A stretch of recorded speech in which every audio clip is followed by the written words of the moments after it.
জঙ্গলের ধারে ছিল এক ছোট্ট গ্রাম। সেই গ্রামেই থাকত রজু নামে এক শিকারী। রজুর ছিল গ্রামের সবচেয়ে চতুর হাত। জঙ্গলের কোনায় কোনায় সে চিনত প্রতিটি পথ, প্রতিটি গাছ। সে খুব কৌশলে জাল পেতে পশু পাখি ধরত।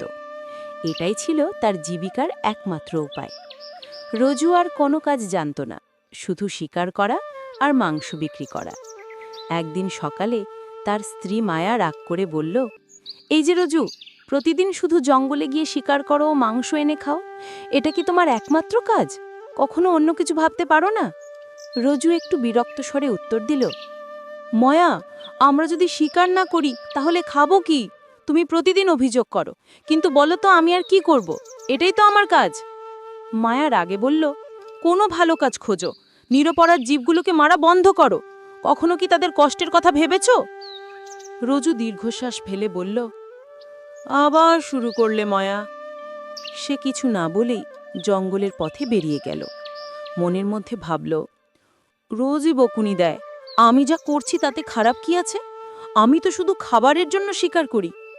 রজু আকাশের দিকে তাকিয়ে বলল, হে ভগবান, আজ আমাকে কিছু শিকার পেতে সাহায্য করো, আমার সন্তানদের জন্য খালি পেটে থাকতে না হয়।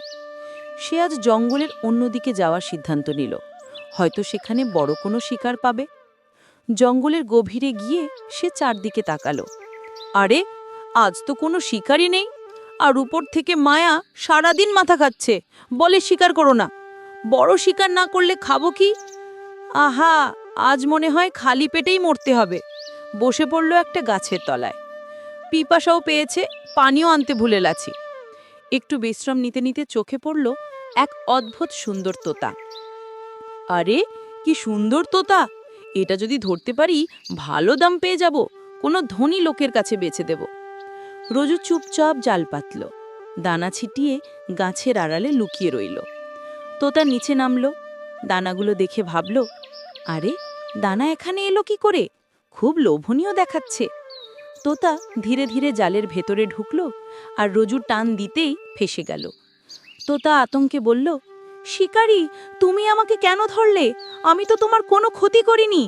রজু ঠান্ডা গলায় বলল, আমি শিকারী, এটাই আমার কাজ। তোমাকে ধরেছি, এখন বাজারে বিক্রি করব। তোতা মিনতি করে বলল, না, দয়া করে আমাকে ছেড়ে দাও। আমি সাধারণ তোতা নই, যদি মুক্তি দাও আমি তোমার সাহায্য করতে পারি। রজু হেসে বলল, তুমি আমার সাহায্য করবে? তুমি তো নিজেই ফেঁসে আছো। চুপ করে থাকো, না হলে মেরে ফেলবো। রজু তোতাকে নিয়ে বাড়ি ফিরল। মায়া দেখে চিৎকার করে উঠল, আবার একটা নিরীহ পাখি এনেছো? কোনো অন্য কাজ তোমার মনে আসে না? রজু বলল, এটাকে বিক্রি করলে ভালো টাকা পাবো, তারপর বাজার থেকে চাল ডাল আনবো। মায়া কাঁপা গলায় বলল, কোনো প্রাণীকে বিক্রি করে পাওয়া টাকায় আমার তৃপ্তি হবে না, এই তোতাটাকে ছেড়ে দাও। রজু বলল, তুমি বুঝবে না কত কষ্টে ধরেছি একে, কাল সকালে বিক্রি করব। পরদিন সকালেই রজু তোতাকে নিয়ে বাজারে গেল। চিৎকার করতে লাগলো, তোতা নিন, কথা বলা তোতা, একদম অনন্য তোতা। সারা দিন কেটে গেল, কেউ তোতা কিনল না। হতাশ হয়ে রজু বাড়ি ফিরল।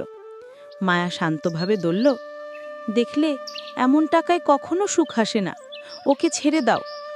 রজু বলল, ঠিক আছে মায়া, যেমন চাও। সে অনিচ্ছায় তোতাকে মুক্ত করল। তোতা উড়ে গিয়ে আবার ফিরে এলো, বলে উঠল, শিকারী, তোমার স্ত্রী ঠিক বলেছে, যদি তুমি আমার কথা শোনো, আমি তোমার পরিবারের সুখ ফিরে আনতে পারি। রজু অবাক হয়ে বলল, তুমি কিভাবে আমার সাহায্য করবে?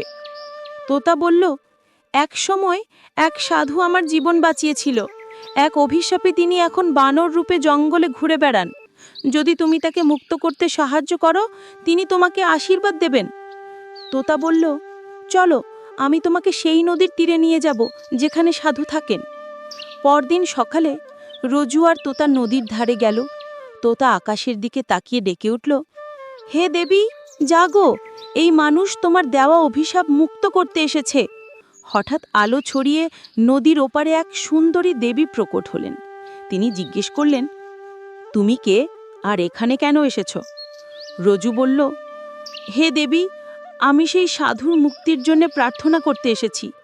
দেবী মৃদু হেসে বললেন, সত্যি, সেই অভিশাপ অনিচ্ছায় দেওয়া হয়েছিল। এখন আমি তাকে মুক্ত করব। দেবী সাধুকে ডেকে আনলেন। এক মুহূর্তে এক বানর তার সামনে এসে দাঁড়ালো, আর তারপর আবার মানব রূপ নিল। সাধু মুক্তি পেলেন। সাধু রজু আর তোতাকে আশীর্বাদ করে বললেন, তোমরা আমার মুক্তির কারণ হয়েছ। তোমাদের ঘরে থাকবে শান্তি, সমৃদ্ধি ও সুখ।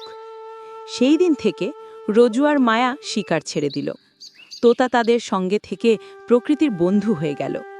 গ্রামের মানুষ আজও বলে, যে প্রাণীর প্রতি দয়া করে ঈশ্বর তার ঘর ভরিয়ে দেন আশীর্বাদে।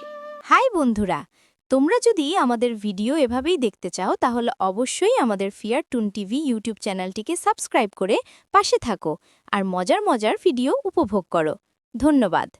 জঙ্গলের ধারে ছিল এক ছোট্ট গ্রাম। সেই গ্রামেই থাকত রজু নামে এক শিকারী। রজুর ছিল গ্রামের সবচেয়ে চতুর হাত। জঙ্গলের কোনায় কোনায় সে চিনত প্রতিটি পথ, প্রতিটি গাছ। সে খুব কৌশলে জাল পেতে পশু পাখি ধরত। এটাই ছিল তার জীবিকার একমাত্র উপায়। রজু আর কোনো কাজ জানত না, শুধু শিকার করা আর মাংস বিক্রি করা। একদিন সকালে তার স্ত্রী মায়া রাগ করে বলল, এই যে রজু, প্রতিদিন শুধু জঙ্গলে গিয়ে শিকার করো ও মাংস এনে খাও, এটা কি তোমার একমাত্র কাজ? কখনো অন্য কিছু ভাবতে পারো না? রজু একটু বিরক্ত স্বরে উত্তর দিল, মায়া, আমরা যদি শিকার না করি তাহলে খাবো কি? তুমি প্রতিদিন অভিযোগ করো, কিন্তু বলো তো আমি আর কি করব? এটাই তো আমার কাজ। মায়া রাগে বলল, কোনো ভালো কাজ খোঁজো, নিরপরাধ জীবগুলোকে মারা বন্ধ করো। কখনো কি তাদের কষ্টের কথা ভেবেছ? রজু দীর্ঘশ্বাস ফেলে বলল, আবার শুরু করলে মায়া। সে কিছু না বলেই জঙ্গলের পথে বেরিয়ে গেল। মনের মধ্যে ভাবল, রোজই বকুনি দেয়, আমি যা করছি তাতে খারাপ কি আছে? আমি তো শুধু খাবারের জন্য শিকার করি। রজু আকাশের দিকে তাকিয়ে বলল, হে ভগবান, আজ আমাকে কিছু শিকার পেতে সাহায্য করো। আমার সন্তানদের জন্য খালি পেটে থাকতে না হয়। সে আজ জঙ্গলের অন্যদিকে যাওয়ার সিদ্ধান্ত নিল। হয়তো সেখানে বড় কোনো শিকার পাবে। জঙ্গলের গভীরে গিয়ে সে চারদিকে তাকালো। আরে, আজ তো কোনো শিকারই নেই। আর উপর থেকে মায়া সারাদিন মাথা খাচ্ছে, বলে শিকার করো না। বড় শিকার না করলে খাবো কি? আহা, আজ মনে হয় খালি পেটেই মরতে হবে। বসে পড়ল একটা গাছের তলায়। পিপাসাও পেয়েছে, পানিও আনতে ভুলে গেছি। একটু বিশ্রাম নিতে নিতে চোখে পড়ল এক অদ্ভুত সুন্দর তোতা। আরে, কি সুন্দর তোতা! এটা যদি ধরতে পারি ভালো দাম পেয়ে যাব, কোনো ধনী লোকের কাছে বেচে দেব। রজু চুপচাপ জাল পাতল, দানা ছিটিয়ে গাছের আড়ালে লুকিয়ে রইল। তোতা নিচে নামল, দানাগুলো দেখে ভাবল, আরে, দানা এখানে এলো কি করে? খুব লোভনীয় দেখাচ্ছে। তোতা ধীরে ধীরে জালের ভেতরে ঢুকল, আর রজু টান দিতেই ফেসে গেল। তোতা আতঙ্কে বলল, শিকারী, তুমি আমাকে কেন ধরলে? আমি তো তোমার কোনো ক্ষতি করিনি। রজু ঠান্ডা গলায় বলল, আমি শিকারী, এটাই আমার কাজ। তোমাকে ধরেছি, এখন বাজারে বিক্রি করব। তোতা মিনতি করে বলল, না, দয়া করে আমাকে ছেড়ে দাও। আমি সাধারণ তোতা নই। যদি মুক্তি দাও, আমি তোমার সাহায্য করতে পারি। রজু হেসে বলল, তুমি আমার সাহায্য করবে? তুমি তো নিজেই ফেসে আছো। চুপ করে থাকো, না হলে মেরে ফেলবো। রজু তোতাকে নিয়ে বাড়ি ফিরল। মায়া দেখে চিৎকার করে উঠল, আবার একটা নিরীহ পাখি এনেছো? কোনো অন্য কাজ তোমার মনে আসে না? রজু বলল, এটাকে বিক্রি করলে ভালো টাকা পাবো, তারপর বাজার থেকে চাল ডাল আনবো। মায়া কাঁপা গলায় বলল, কোনো প্রাণীকে বিক্রি করে পাওয়া টাকায় আমার তৃপ্তি হবে না। এই তোতাটাকে ছেড়ে দাও। রজু বলল, তুমি বুঝবে না কত কষ্টে ধরেছি একে। কাল সকালে বিক্রি করব। পরদিন সকালেই রজু তোতাকে নিয়ে বাজারে গেল। চিৎকার করতে লাগলো, তোতা নিন, কথা বলা তোতা, একদম অনন্য তোতা। সারা দিন কেটে গেল, কেউ তোতা কিনল না। হতাশ হয়ে রজু বাড়ি ফিরল। মায়া শান্তভাবে বলল, দেখলে, এমন টাকায় কখনো সুখ আসে না। ওকে ছেড়ে দাও। রজু বলল, ঠিক আছে মায়া, যেমন চাও। সে অনিচ্ছায় তোতাকে মুক্ত করল। তোতা উড়ে গিয়ে আবার ফিরে এলো, বলে উঠল, শিকারী, তোমার স্ত্রী ঠিক বলেছে। যদি তুমি আমার কথা শোনো, আমি তোমার পরিবারের সুখ ফিরে আনতে পারি। রজু অবাক হয়ে বলল, তুমি কিভাবে আমার সাহায্য করবে? তোতা বলল, এক সময় এক সাধু আমার জীবন বাঁচিয়েছিল। এক অভিশাপে তিনি এখন বানর রূপে জঙ্গলে ঘুরে বেড়ান। যদি তুমি তাকে মুক্ত করতে সাহায্য করো, তিনি তোমাকে আশীর্বাদ দেবেন। তোতা বলল, চলো, আমি তোমাকে সেই নদীর তীরে নিয়ে যাব যেখানে সাধু থাকেন। পরদিন সকালে রজু আর তোতা নদীর ধারে গেল। তোতা আকাশের দিকে তাকিয়ে ডেকে উঠল, হে দেবী, জাগো, এই মানুষ তোমার দেওয়া অভিশাপ মুক্ত করতে এসেছে। হঠাৎ আলো ছড়িয়ে নদীর ওপারে এক সুন্দরী দেবী প্রকট হলেন। তিনি জিজ্ঞেস করলেন, তুমি কে আর এখানে কেন এসেছ? রজু বলল, হে দেবী, আমি সেই সাধুর মুক্তির জন্য প্রার্থনা করতে এসেছি। দেবী মৃদু হেসে বললেন, সত্যি, সেই অভিশাপ অনিচ্ছায় দেওয়া হয়েছিল।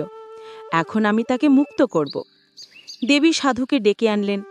এক মুহূর্তে এক বানর তার সামনে এসে দাঁড়ালো, আর তারপর আবার মানব রূপ নিল। সাধু মুক্তি পেলেন। সাধু রজু আর তোতাকে আশীর্বাদ করে বললেন, তোমরা আমার মুক্তির কারণ হয়েছ। তোমাদের ঘরে থাকবে শান্তি, সমৃদ্ধি ও সুখ। সেই দিন থেকে রজু আর মায়া শিকার ছেড়ে দিল। তোতা তাদের সঙ্গে থেকে প্রকৃতির বন্ধু হয়ে গেল। গ্রামের মানুষ আজও বলে, যে প্রাণীর প্রতি দয়া করে, ঈশ্বর তার ঘর ভরিয়ে দেন আশীর্বাদে। হাই বন্ধুরা, তোমরা যদি আমাদের ভিডিও এভাবেই দেখতে চাও তাহলে অবশ্যই আমাদের ফিয়ার টুন টিভি ইউটিউব চ্যানেলটিকে সাবস্ক্রাইব করে পাশে থাকো আর মজার মজার ভিডিও উপভোগ করো। ধন্যবাদ।